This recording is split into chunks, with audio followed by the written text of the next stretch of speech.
So the next presentation is from LYNN DOUCETTE-STAMM, who's going to speak about the DAMP lab in general and just a few words about LYNN. So I didn't know LYNN at all, and then at some point, in 2020, someone came to me. I don't remember who exactly it would have been. I think it might have been Kathy, and said the university had asked, can I do some COVID testing? At the time, Kathy was very involved in the Precision Diagnostic Center and precision medicine. And she came to me and said, could we get some robots going? What's your lab look like? Could we make this work? And we can get some, we have the space.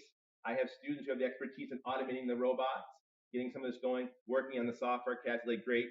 My team can help develop the tests and make sure they take care of the approvals and whatnot. And at some point in that process, I was on some call and LYNN was on this, and they were like, this is going to be the person that runs the COVID testing effort. And I was like, good luck.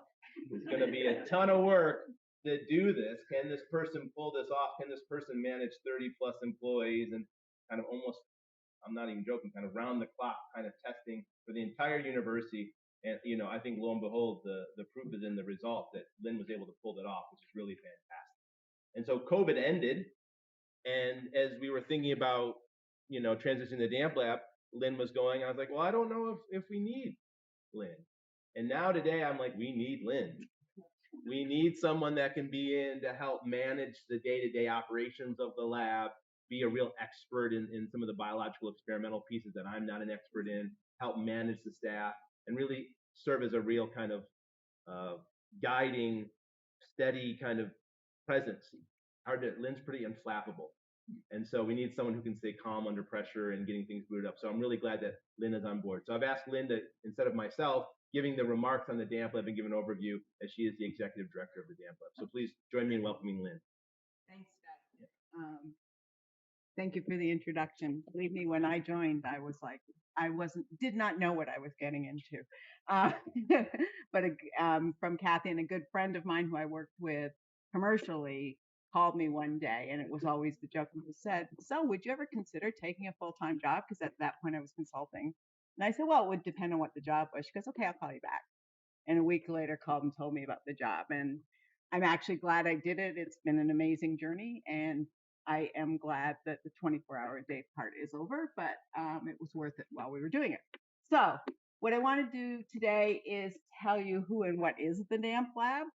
And then I want to talk about lessons learned during a pandemic, because the things that we learned for running this lab are now being applied to new projects and will be applied to projects moving forward.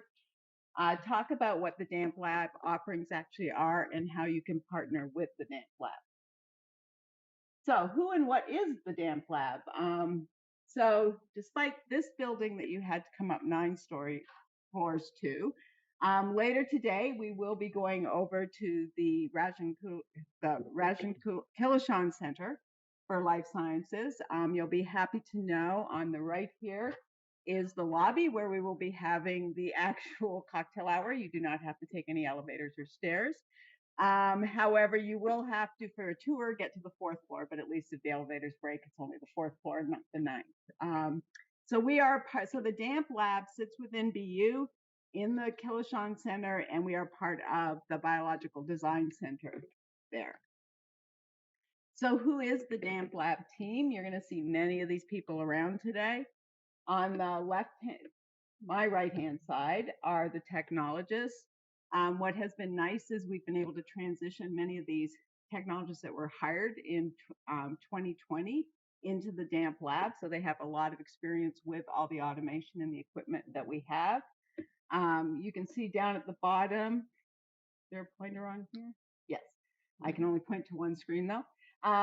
Is the 3 of us, Doug, Kathy, and myself, who are leading this team. And again, it is a team, as Doug said, it is a core facility here that we're developing at BU and that we have in place. And then up at the top are some of the ancillary people who work on this, from research to IT to running our slides for the day, the new job, and making sure that everything is working. But please feel free. You'll see many of them walking around with DAMP shirts on. You'll be meeting them over the next couple of days and talk with them about any of your interests. What is the DAMP lab? So this was what was being referred to earlier, but you can see there are four parts to this: the design, the automation, which I'm going to talk a lot about now, as well as Dave later in his automation talk, the manufacturing, and the processes. So all these together make up the DAMP lab. So DAMP lab history is interesting. I actually, when I joined BU, had never heard of the DAMP lab, and it took me about a year and a half when I came up for air from COVID that I realized what the DAMP lab was because it had started back in 2017 originally by Doug with his vision on cloud computing and being able to make all of these processes available to people regardless of where they were in the country or the world. And then it really was jump started in 2019. And as Doug said, it was the fall, I think, Doug, of 2019 when they were really starting, okay, we're going to get the DAMP lab running. And then a little thing called SARS-CoV-2 threw a wrench into everything. And so that was stopped. And then what we did is we started working on the clinical testing lab. I will go into that in a minute, which is when I joined BU. And now what we've done is, thanks to the vision at BU, when we reached 2022, the decision here at BU, as well as many of my colleagues at other universities who had built these big COVID testing centers, is what are we going to do with this now? We've spent millions of dollars setting up these high throughput labs. Are we just going to shut them down, or are we going to do something with it? Many of my colleagues, unfortunately, made the decision just to shut it down. They literally one night shut everything down, and now they're figuring out what to do with all the equipment. Kathy, Doug, and myself worked on a proposal with BU to say, well, maybe we can do something here with what we've spent and built. And that was the DAMP lab. So our first year, we've actually just come to the end of our first year of this.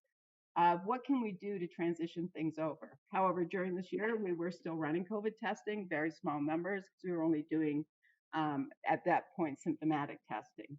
But what you're going to hear about a lot at this conference is what we have accomplished in this year of transition of the DAMP lab itself. So, lessons learned from a pandemic. I could probably spend about 20 hours on this, but I think it was good Renee brought up as well, is when we entered this pandemic, the world was not ready for it. It was clear that despite people saying that we needed high throughput processing, that we needed a lot of technologies in place, nothing had been put together to be able to address it. So BU started and said, okay, what do we have to do? Some of this was put together before I actually joined. I came in after Kathy and Doug and the team had actually thought about the process that we were going to put together. I came in as, well, the lab was empty and it was going to be built. So what you see here is what is required for testing. And so we had a number of steps. We had to be able to get the virus. We had to be able to extract the nucleic acid, go through, purify it, set up the PCR, and then get the results. Sounds very simple, right? Well, if you're doing one or two samples, that may be simple, but it's not if you're doing large scale. So at this point, look, there's music on that one. Sorry. Do you know how to turn the music on here? I had it turned off on my computer. That's what Volume. I'll go back. Wait, try it now. Thanks. I had it turned off on mine.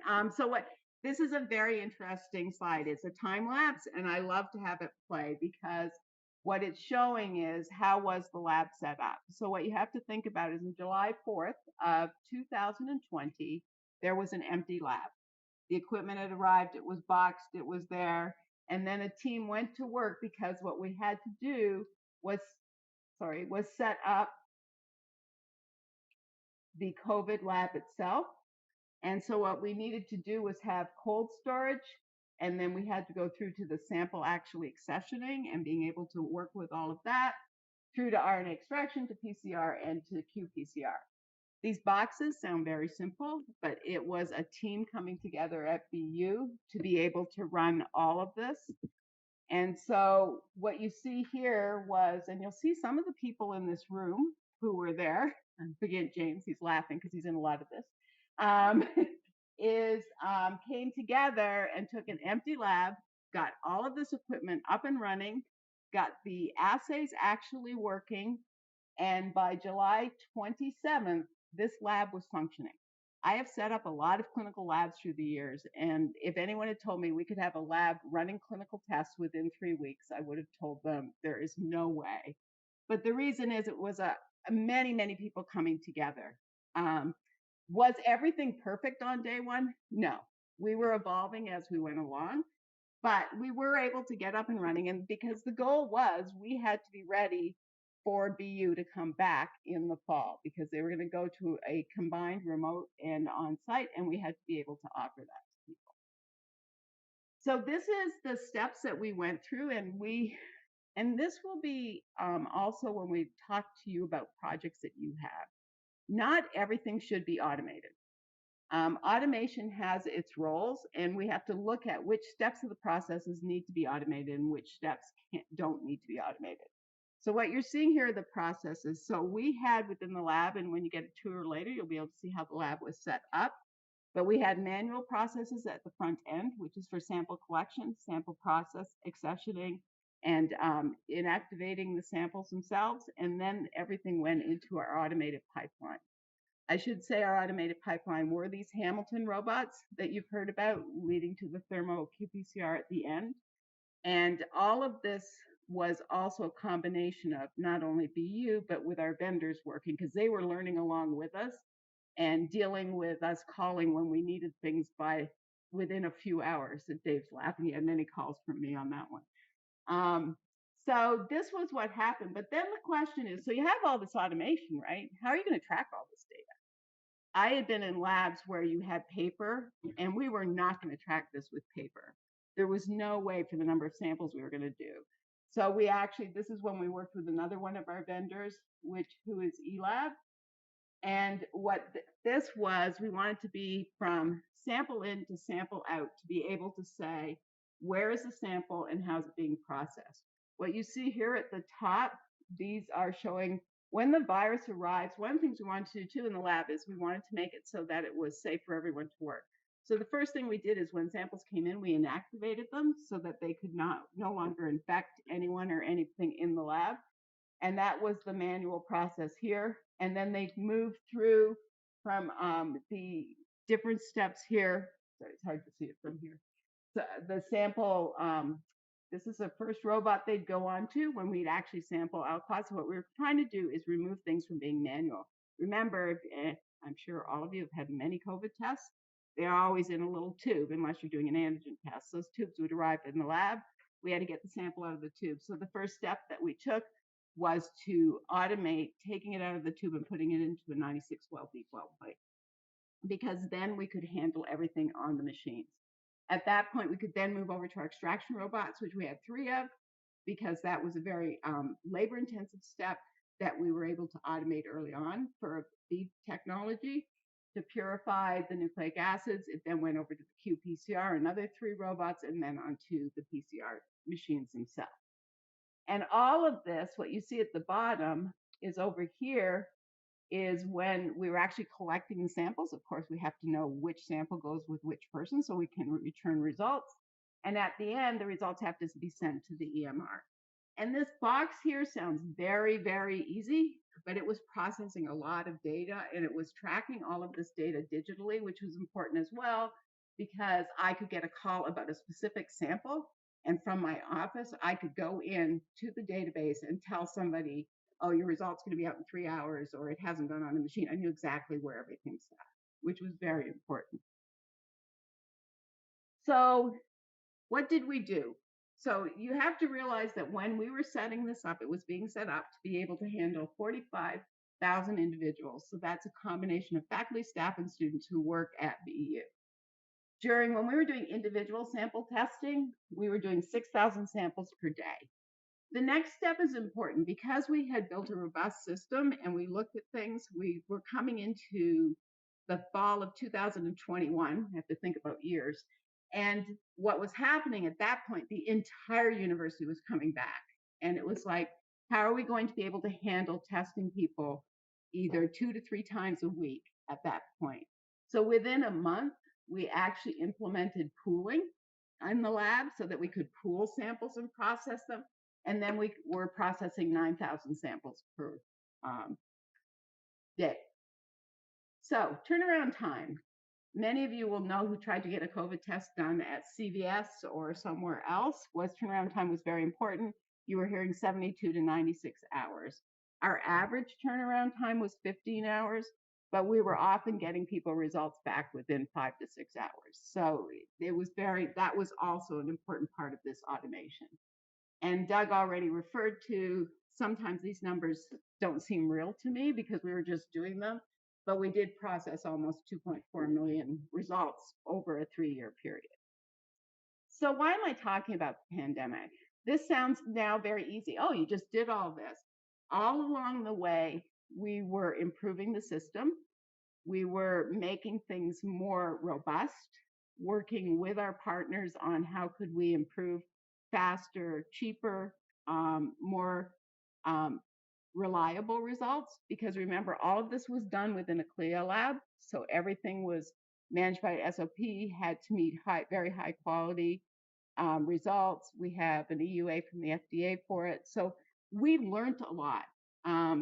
I thought I knew a lot about processing of samples and testing, but when we came in and saw this, we said, oh, there's many things we could do even better. And if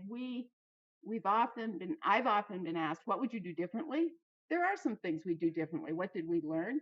And hopefully we can apply those to the next project. Now, is the DAMP lab projects, are your lab projects going to need 2.5 million samples? Well, hopefully not. Because if that happens, that means we're probably in another pandemic. But if we do, we know how to do it. But we can apply all of this to your projects as well. And you're going to hear a lot about this. So what are the DAMP lab offerings? What are we doing in the DAMP lab now? And so our mission really is to develop these biological systems, right? So that we can provide services to all of you to be able to take things from a specific design that you need to your final result. We want to be there to help you with your research. And we want to enable the faster, more scalable, and reproducible research results. And it doesn't say it here, but we also want to take out of your hands in your labs things that are routine and need to be done that we can run so that you can work on the bigger scientific questions for your projects. So this here, if you go to, I'll show you at the end, there is a website. We have a number of services that we offer at this point. And these are, you can see, you can get these as individual services, which are all up here, or you can actually get them into these bundles. And what's here are typical things like DNA and RNA isolation, qPCR, all these different types of projects. So, and I see people trying to read it. It is sort of an eye chart, but you can go to the website and look it up and you can actually see what the different projects are. And also the website will tell you a general cost of these. A number of these, we have almost 50 different tests at this point, Doug. I think we say 40 to 50. Many of them have been automated, not all of them. And we also are looking at evaluating with people which parts of all these services are of most use to your project and to your research. So I wanted to do a couple of examples of DAMP lab projects so you can get an idea. So the first one was the COVID, right, in which we actually were, if you had, say it doesn't COVID, it could be another PCR, but if you had a lot of samples that you actually have to have worked on, you can actually run through, you could come to the DAMP lab and say, I have this clinical test that I want to run. Can you set this up? And we would go through the different steps and be able at the end to say we have a workflow that could address your steps. So this could be someone who's doing a diagnostic test, who's thinking about a diagnostic test, running clinical trials, because we do also work with many of the clinical researchers as well. So that's something you could get there.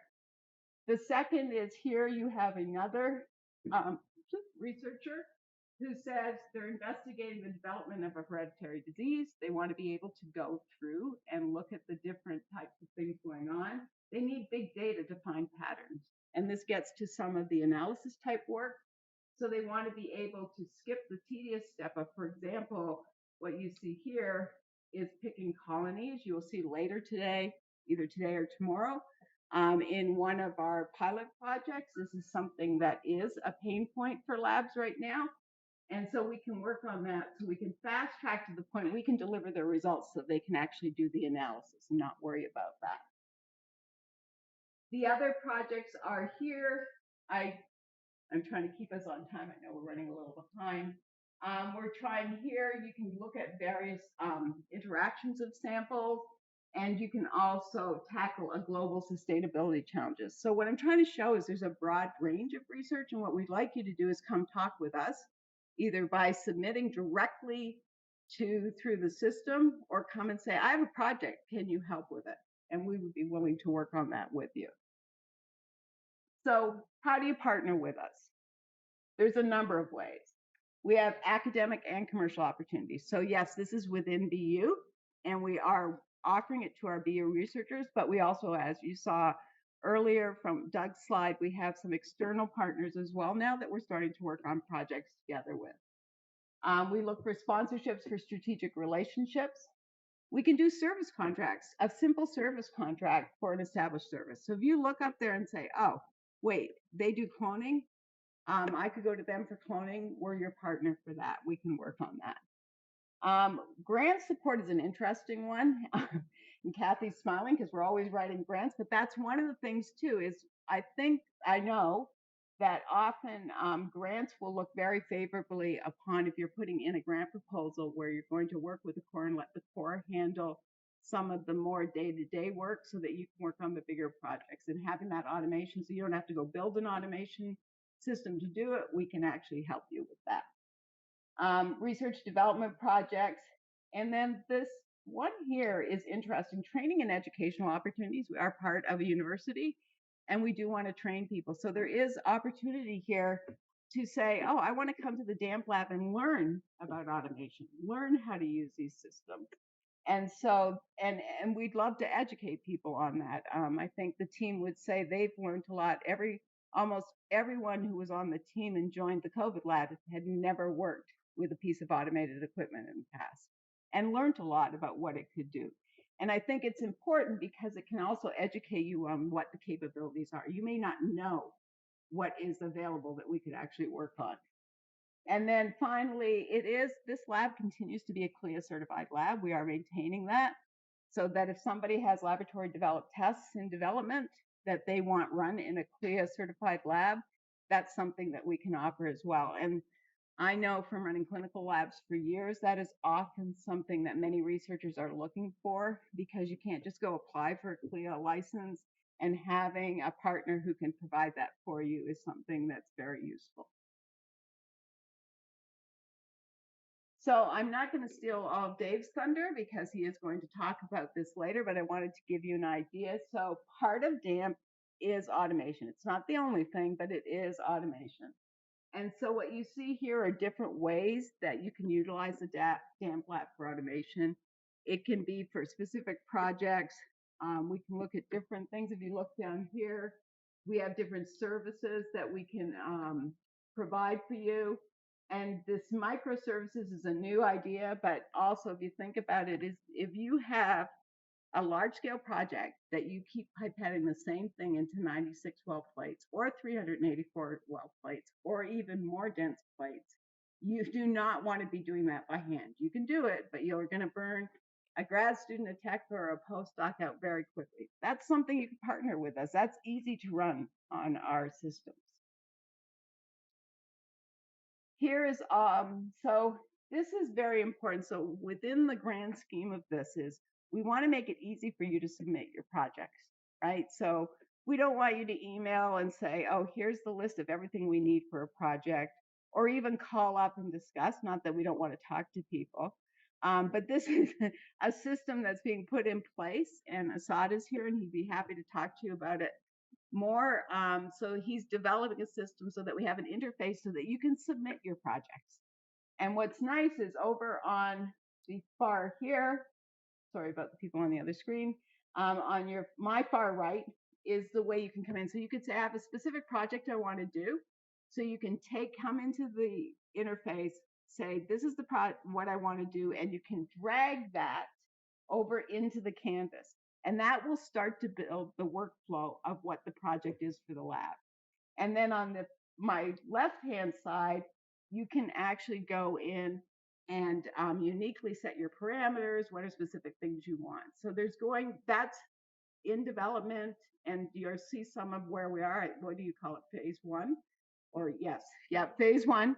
And so that it'll make it easy for you within the core if you have specific projects that fall within our already offered services. So one of the things we've been doing is, as part of this year and seeing what can the DAMP Lab provide, we did put a call out last fall for pilot projects, and I think there were 16, Kathy, if I remember right. Yeah, 16 people applied, and we went through and chose 6 very unique projects because we wanted to see, can the DAMP Lab meet the needs of researchers? And so these were pilot projects that were coming in with different types of things going on so that we could look at what were our capabilities. And like I said, you're going to hear about all of these. Some are from automated screening to some are actually very, very different, in which we were actually forming gels in microtiter plates by an automated method. So you're going to hear about the success, the successes, the challenges during these pilots. And these pilots are meant to show proof of principle, a proof of concept, so that we can move to the next step and actually transition these as a full service to those labs. And you're going to hear about all 6 of these. 3 of them you're going to hear right after the break, and the other 3 I think you hear after lunch. So tomorrow. So if you want to contact the DAMP Lab, I will say they just revamped the service website last week, as we found out. We knew they were, Doug's laughing, we knew they were going to do it. But if you go to this site here and you select these 2, you can find the DAMP Lab, and then you can link to the DAMP Lab. Unfortunately, it used to actually have all our pricing right on this website, and the pricing has disappeared right now. But we're hoping to get it back within a couple of weeks. So one of the things I'd like to do at the end, can you run we're hoping you'll all come for a visual and actually an in-person tour of the lab over the next 2 days. But we just recently completed, we had a couple of students who have been helping us with some of the media side of this, and so have developed a promotional what is the DAMP Lab video, and we're going to play that for you, hopefully.